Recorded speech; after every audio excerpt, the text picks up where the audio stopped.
Yes, people, what's happening? Welcome back to the channel and welcome to another live stream. And the January transfer window getting ever closer, things are hotting up and Chelsea have got a lot of business to do. Potentially Enzo Fernandez might be coming in, another right back as backup for Reece James. There's lots of deals to be done still, but a couple of deals have been concluded. And that's David Fofana from Molde to Chelsea for 12 million euros. That is now a done deal. And Benoit Badiashile from Monaco isn't quite done yet, but that is an impending arrival, which is going to be done very, very soon. And to get the lowdown on these two players, I'm delighted to be joined by Steve Wyss, French and Norwegian football expert. Steve, thanks for your time and thanks for coming on. Welcome to the channel.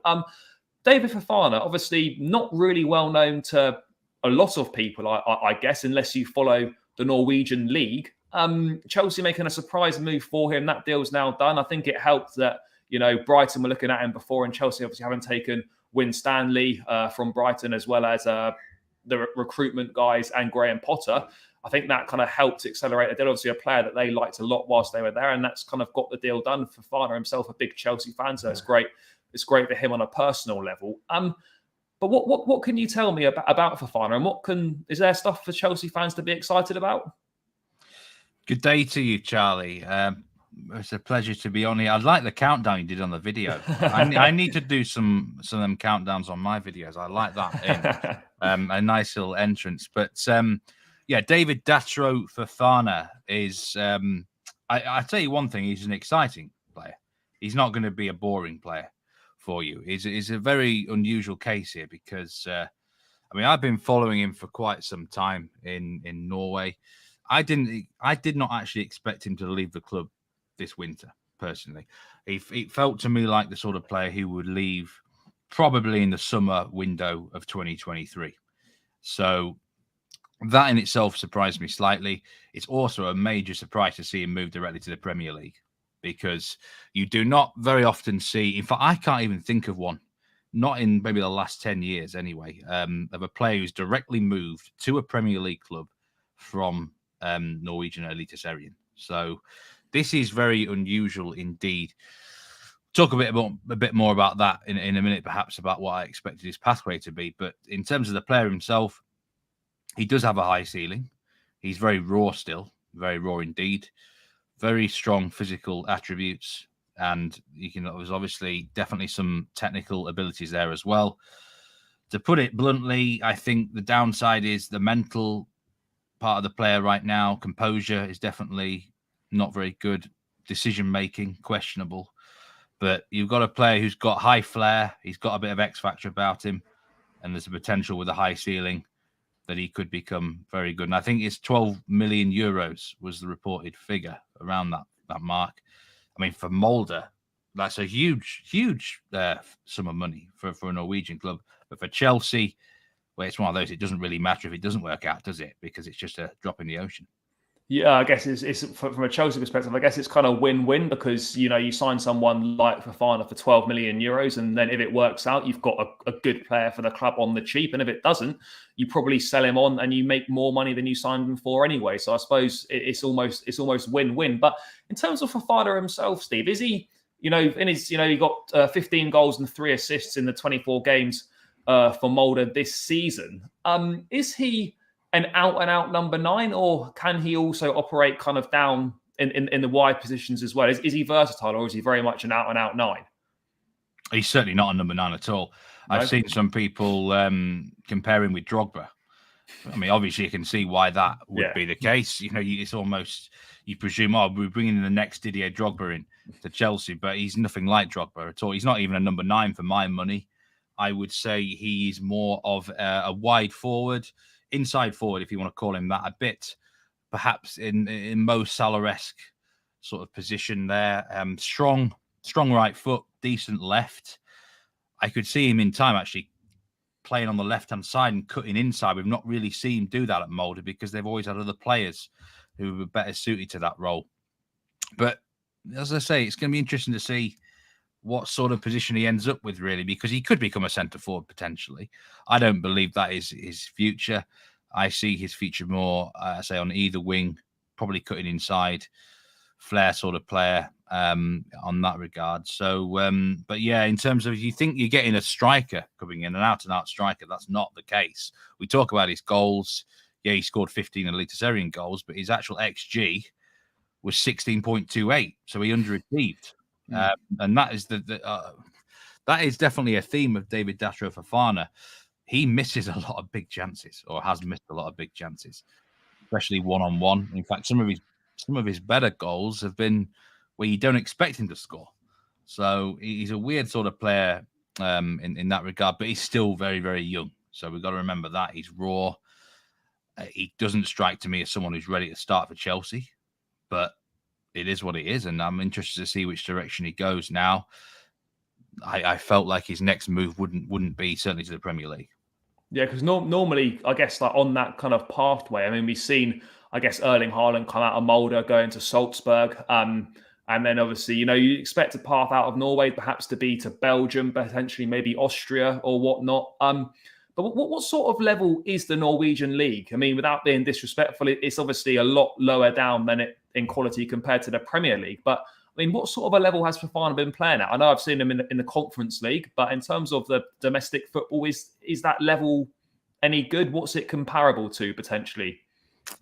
It's a difficult one because it is actually better than you think. Actually, the top end of Norwegian football isn't bad.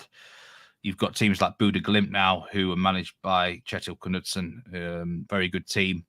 Rosenborg are never that bad. The top 3 or 4 in Norway are reasonably decent. He's been playing in Europe for Molde in the Conference League. He scored on his debut in the Conference League. If you want to look that goal up. So it's not too bad. It's just you do certainly have chances to feast on some terrible teams as well, Charlie. So you can inflate your statistics a bit. There's some teams over there that me or you might fancy scoring against, perhaps. You might say, again, you don't want to be too disrespectful, do you? But it's a mixed bag, really.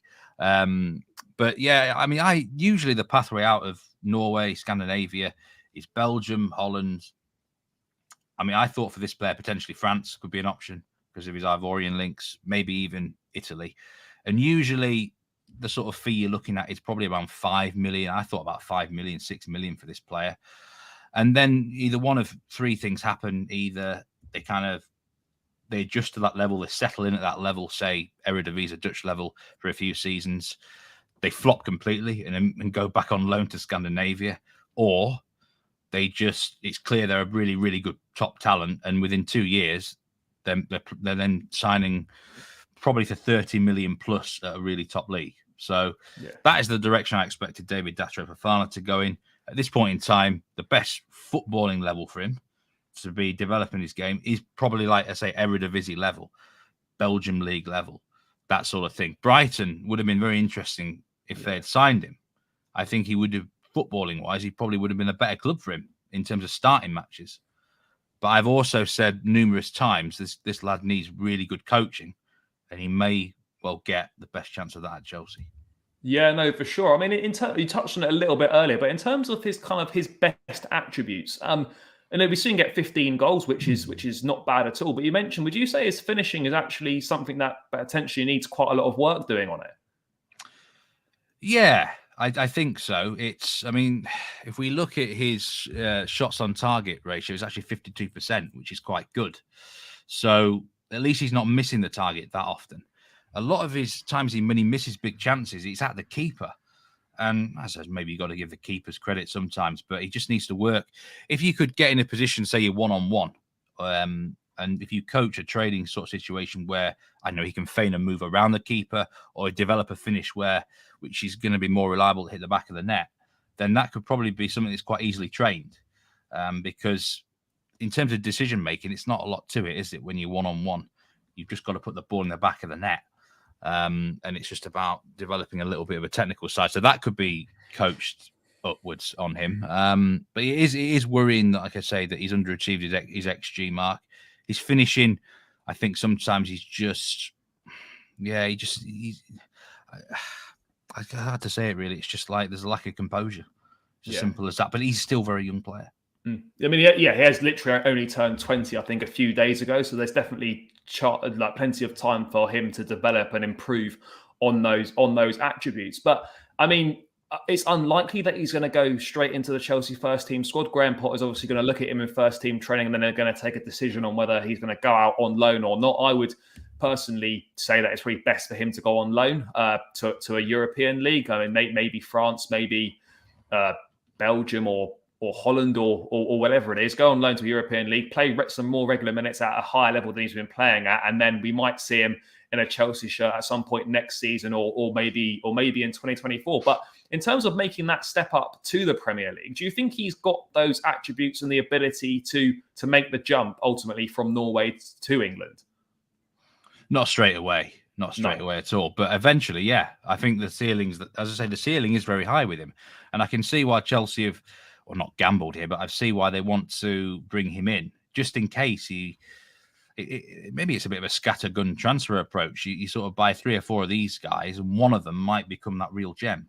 If you hit the gem, you're laughing, really. So, yeah, in time, I think he could, because physically, I think physical attributes not a problem. He will adapt to the Premier League physically, and he's going to get stronger as well. He's already quite a strong player. His pace is frightening.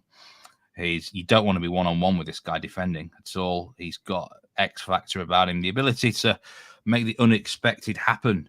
Really, he can make things develop out of a nothing situation. So I think physically he's fine. It just comes down to, like I say, the mental side of his game, the technical side of his game.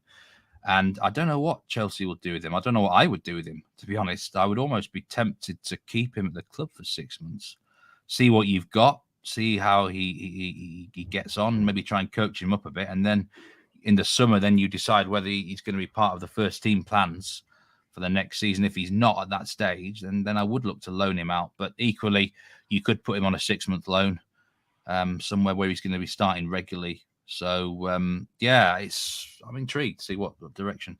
I mean, just lastly on Fofana before we move on, the obvious comparison is to Erling Haaland. I mean, how do the two compare in terms of their times at Molde? I know I've seen stats on Twitter, showing that Fofana obviously scored more goals at Molde or whatever than Haaland did. I'm not saying by any means that Fofana is as good as Haaland or could be. I think that's very unlikely. But I mean, how are they thought of kind of in Norway? Do people speak of Fofana in a similar vein as to how they were speaking about Haaland when he was at Molde, or is a little bit of a different approach to it? Yeah, Haaland's on a different planet. It's as simple as that. And they're also completely different players, actually. So it's probably unfair to compare them in that respect. Haaland is just an out-and-out centre forward, isn't he? He's an absolute beast in that regard. I think you could see Fofana developing into a potentially elite, wider talent, though. So, yeah, I think his ceiling is very high. But yeah, they're not talked about in the same breath that way. And Haaland's time actually in Norway was quite short. Yeah. Certainly at Molde itself, it was a very quick move away from Molde, only for like 4 million, I think, or something like that. It was ridiculous when you think about it. Obviously, I think David Datro Fofana, it might come as a surprise. Well, it will be a surprise that he's moving to Chelsea for 12 million in this window. So I think this has kind of accelerated a lot in the last probably couple of months. Maybe the Brighton part played a big factor as well. But yeah, I think you can't compare him to Haaland. It's unfair to compare him with Haaland. And Haaland, at the stage of their career, definitely you could say Haaland was better. Yeah, for sure. I mean, just before we move on to talk about Benoit Badiashile from Monaco, are there any other players, I'm not saying necessarily to the Premier League or whatnot, but are there any other players in Norway that are catching your eye that you think could be on the move in the next couple of windows to bigger European leagues? I know I see Bodo Glimt players, they've done pretty well in the Conference League. I know big wins against Roma, and a couple of their players have kind of moved on. I think one's actually joined Roma, if I'm not mistaken. Are there what sort any other players that are on your radar that can expect to maybe make the move from Norway to one of Europe's bigger leagues? The place to look is definitely Bodo Glimt. That's the talent at the moment, the talent factory in Norway. And I'd lean towards the direction of a midfielder called Hugo Vettelsen, who is a very, very good attacking midfielder, but he's too lightweight physically for, say, the Premier League or probably one of any of the top 5 European leagues at this point in time. So his likely destination would be somewhere like Belgium or Holland. I always lean towards those two countries when anyone exports from Norway. Yeah, the guy you talked about to Roma is Ola Solbakken.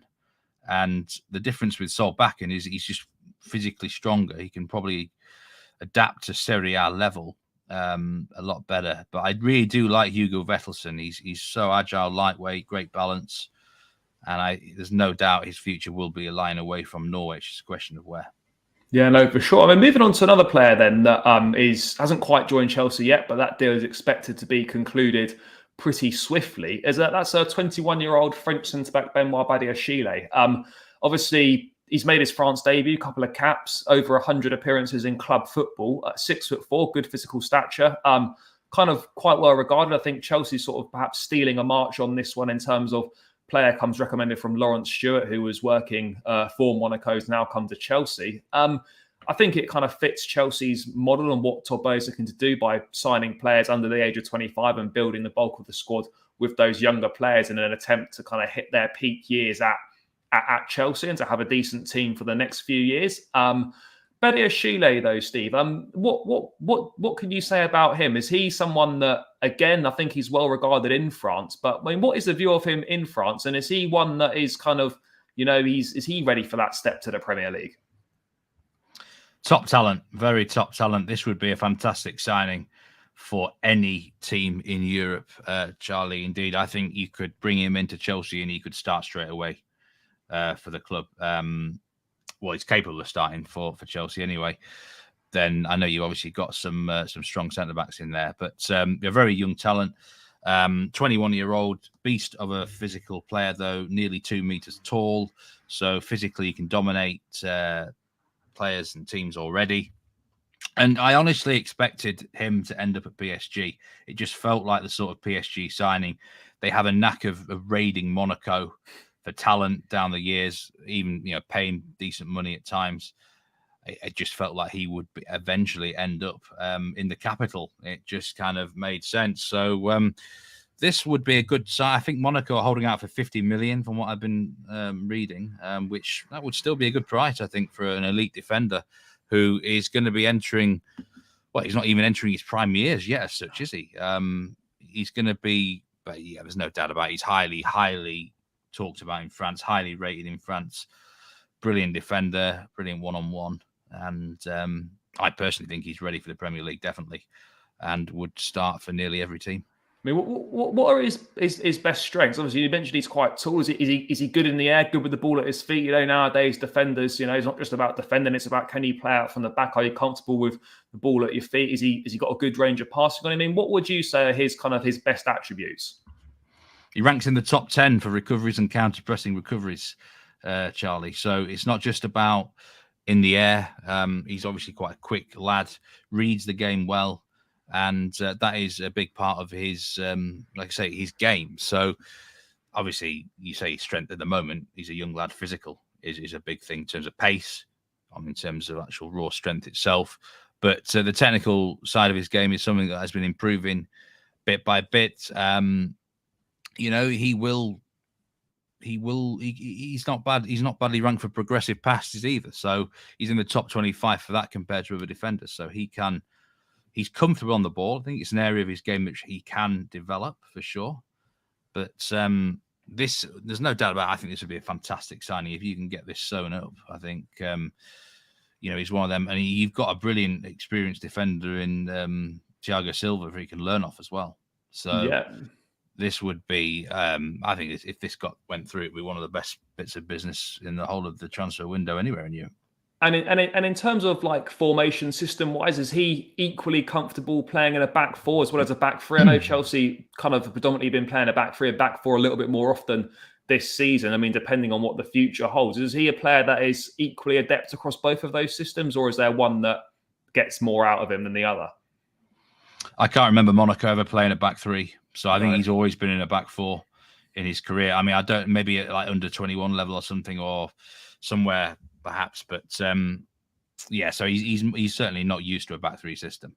So that is something which might need to be coached into, and that's probably why if you get him straight away, he's not going to be immediately starting every game or anything like that. So what are Chelsea going to become anyway? Are you definitely going to be a back three? I don't know. Well, this is the thing, and I think Chelsea are looking to move away from the back three system. I mean, you don't see many top teams in European football, world football, playing the back three system. I think it's got its place and it can be useful in certain games, but I think for having it as your main system is probably not the best idea. Obviously, look to reinvest in the midfield, and that will obviously help us transition to that back four system. So yeah, the fact that he's that he's very comfortable in that back four system obviously is a huge plus. But in terms of Badiashile, would you've got no doubts in your mind that he's fully ready to make that step up, even though he's still only 21. He's actually very experienced for his age. Any doubts in your mind? Are there any areas that you would say that he needs to work on? So he's being 21, there's going to be areas of his game that do need improving. What would you say are his, weaknesses? You are right. For his age, he's very experienced. He started 20 Ligue 1 games at the age of 18. So, last season he started 35 matches for Monaco. Monaco are not just any old team. They're a big club in France. It's probably the second best squad. He started a lot of European games for them. And there's always a lot of, hype and craze down there. It's a bit of a crazy place. So he's kind of used to all the shenanigans that go on with the press and all that. So that will serve him well if he came to London. Weaknesses in his game, as with any youngster, it comes really to the mental side of the game. Just little bits here and there, though, with Badiashile. He's really quite complete for his age, I would say. It's just sometimes the tendency to try and do too much or take a bit more of an extra risk, which doesn't need to be taken. But maybe that's why Chelsea really love him. Graham Potter reeks to me as a sort of manager who likes risk takers, who will back themselves in that regard. But look, he's occasionally been found at fault for a goal. I wouldn't call it a mistake. It's just a decision which perhaps he didn't need to make. But really, I would say he's pretty damn complete. I think that's probably what you find with a lot of young players is the decision making that is obviously kind of the main thing that's gonna cause a few issues. And I think from a Chelsea perspective as well, trying to move away from that from this transfer system of where we've just, instead of finding the players early and before they become, say, 40, 50, 60 million pound players, it's identifying them before that, so that you're kind of cutting out the middleman, as it were. Because I'm sure Badiashile could go somewhere else, and then maybe in 3-4 years' time, when he's 25, 26 years of age, he could be a 60, 70, even 80 million pound defender. So you want to try, and Todd Bowley and co are trying to go down this route where we find these players before they become those really expensive players. And I think, by the sounds of it, Badiashile is another one of those guys that, if he went somewhere else, and as I say, in 3-4 years' time, he could definitely be worth upwards of 70, 80 million pounds. So hopefully that move does work out. I'm excited by his arrival. But Steve, just to round out, France is obviously a hotbed for a lot of young talent. A lot of great players are coming through in French football at the moment. You only have to look at the French squad and what they've got coming up through the ranks as well at the moment. I wanted to start with one who excited me. I'd never heard of him before the World Cup. Anahi at Angers. How's he been getting on at Angers, this season? And obviously the World Cup's kind of put him on the map. Are you expecting him to move this January, or do you think it's more he's going to stay at Angers till the summer? Well, it's kind of bizarre that you've got a situation where the bottom team in Ligue 1, Angers, who've only got 8 points, and they look like going down. 4 teams go down this season. They just recently sacked their manager. They both have Unahi and Sofiane Boufal in their squad, 2 guys who really impressed in the World Cup for Morocco. So, yeah, at the moment, they're not available for selection. There's rumours that they may never be available for selection again. They might literally go on strike until they're out of the club. So, let's see. I think I'd be very surprised if either are an Angers player at the end of the window.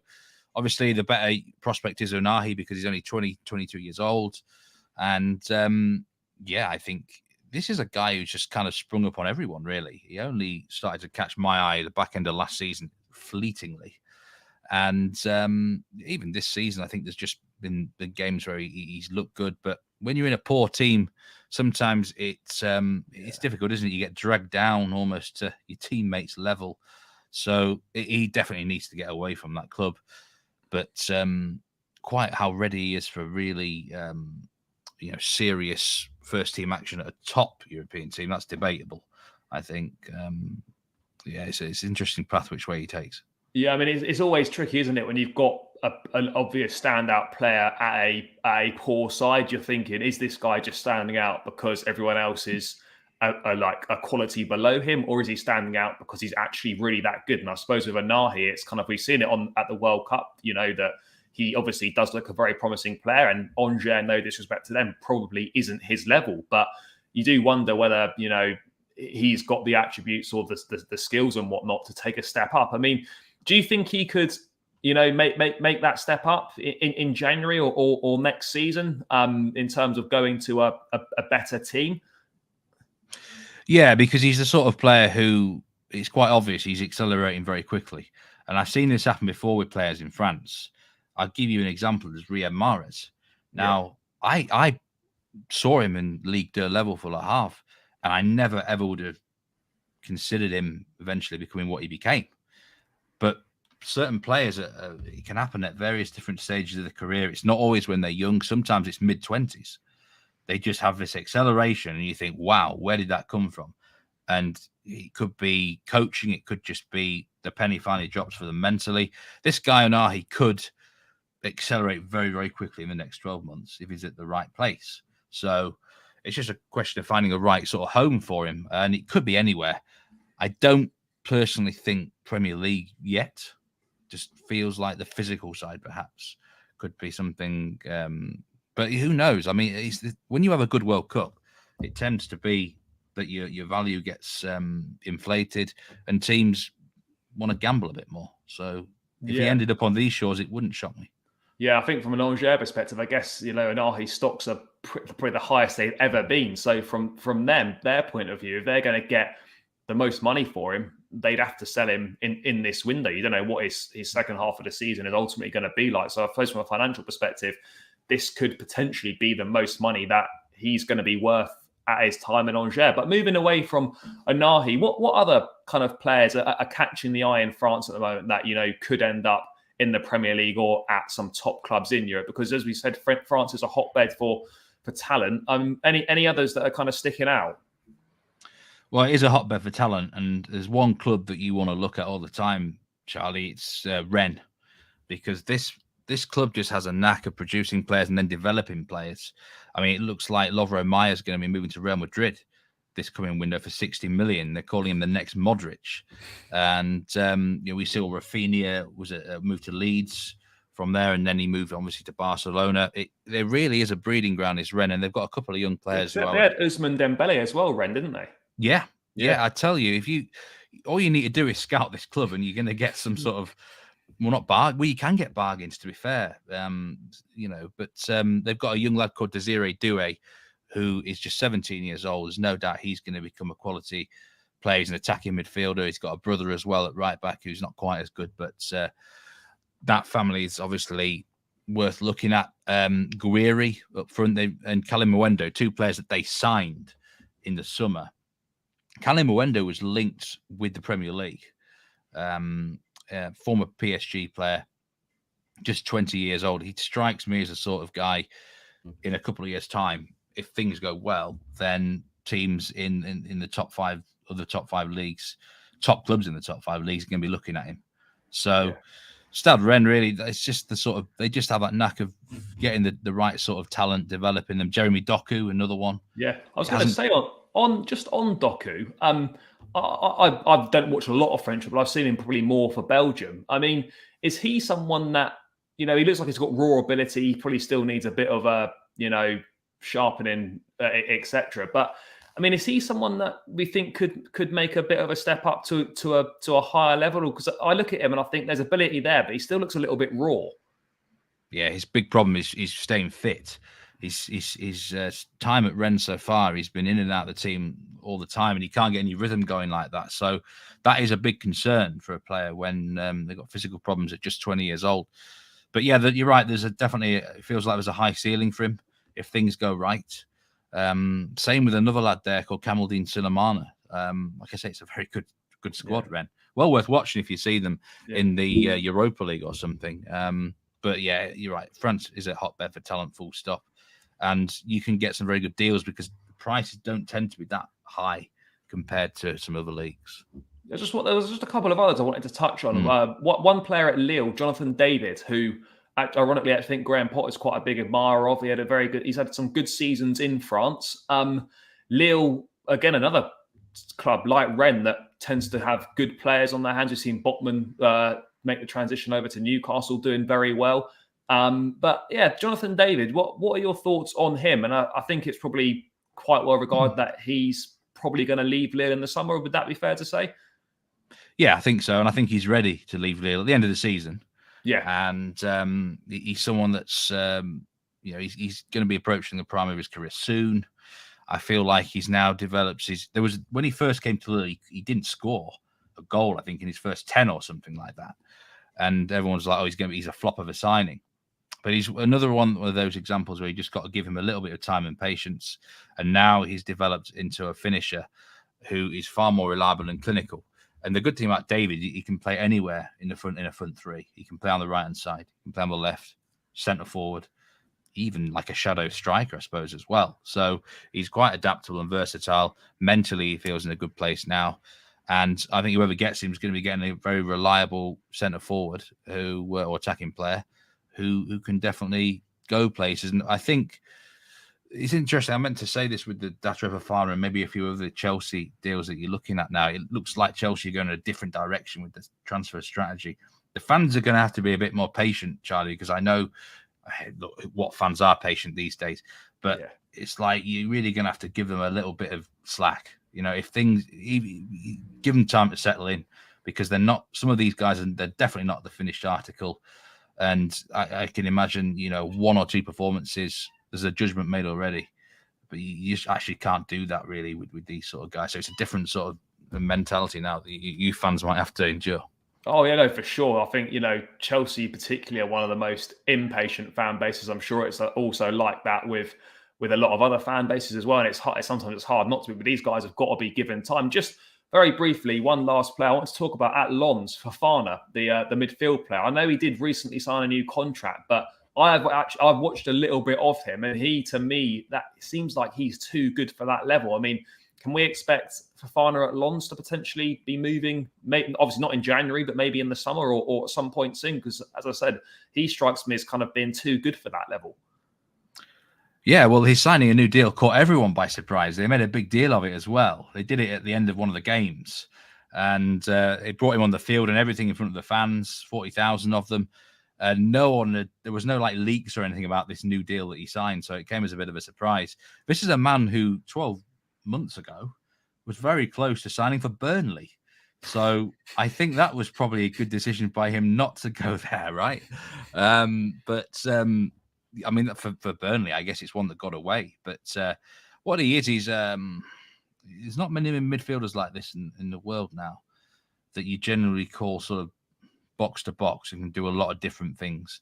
You tend to get either a 10, don't you, or a D mid these days. But this guy can move, I say, from box to box. Tends to score some good goals. Like when he does score, it's ones that you remember. And he's definitely got all the ingredients to be a good player. I was surprised that he signed the new deal at Lens, but I think at some point he's going to be looking at moving on. Maybe not this summer, maybe this summer. I don't know. It depends how well he finishes the second half of the season, because he's not been amazingly on fire this year so far. He's been good, but he's not been unbelievable. But he's capable of producing sort of such a high level, and then the press start to get on his back.